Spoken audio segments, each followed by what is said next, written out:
My name is Sergio Espino and I'm a mechanical engineer. My name is Anna Vani and I'm a mechanical engineer. And I'm Hannah Kronzer and I'm also a mechanical engineer. And we are designing the O-rings for NASA's upcoming Space Shuttle launch. This launch is predicted to be launched at 60 degrees Fahrenheit. The O-rings that we designed are rated for a use of above 55 degrees Fahrenheit. So we have a 5-degree difference in our launch, which may cause delays. Sergio has researched the number of incidents for O-rings. Anna has researched the costs going into delaying the launch, and I have researched the potential risks involved with going through with the launch.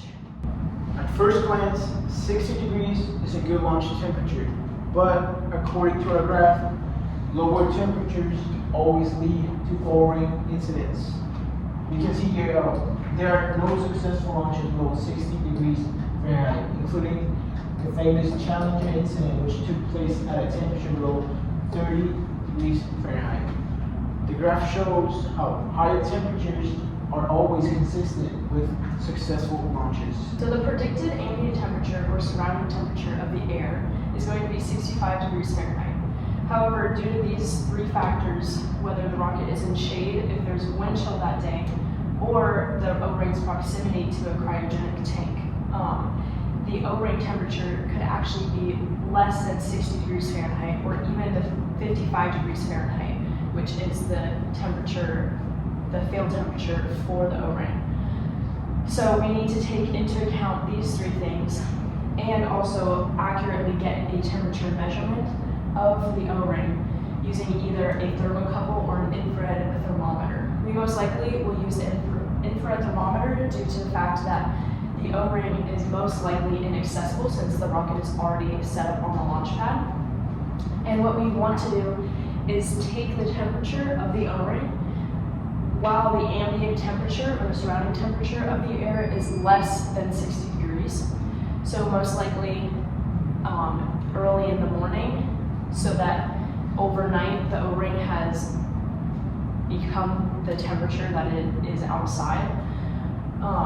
And this will give us a larger margin of error than just 5 degrees Fahrenheit to know whether or not the ambient temperature is actually going to be the same as the O-ring temperature. So if we measure the accurate temperature of the O-ring using the infrared thermometer and it turns out to be less than 60 degrees Fahrenheit while the ambient temperature is at 60 degrees Fahrenheit, then we most likely should not recommend launching the rocket, and that will incur a cost of keeping the rocket longer on the launch pad.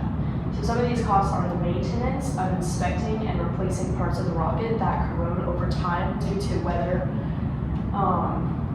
And then the second one is labor, the labor of the engineers, the ground crew, and the safety crew to keep them running, and the cost of the infrastructure of using the launch pad and the storage containers for a long amount of time.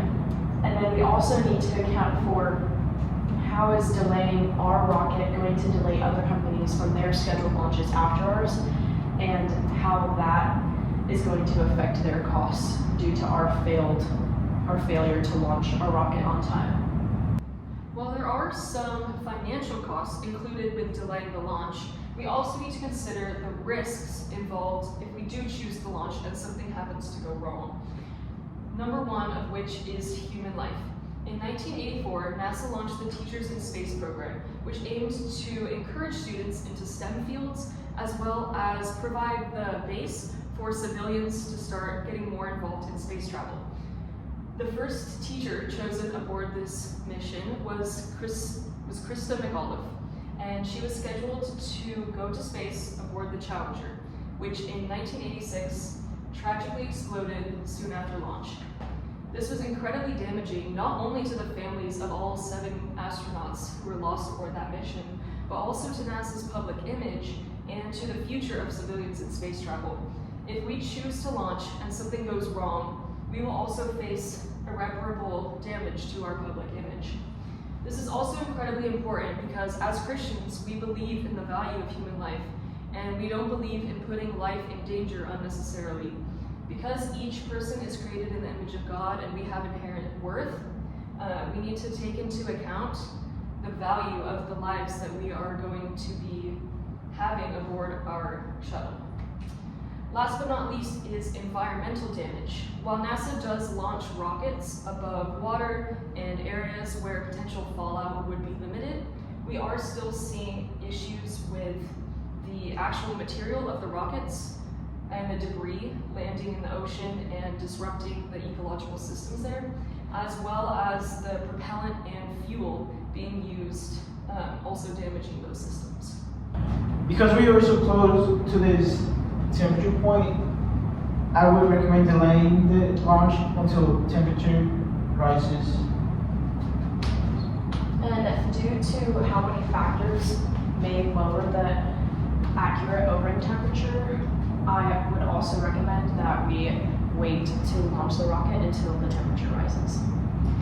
And I believe that any potential risks of failure outweigh the costs that we may incur by delaying, so we have chosen to delay the launch.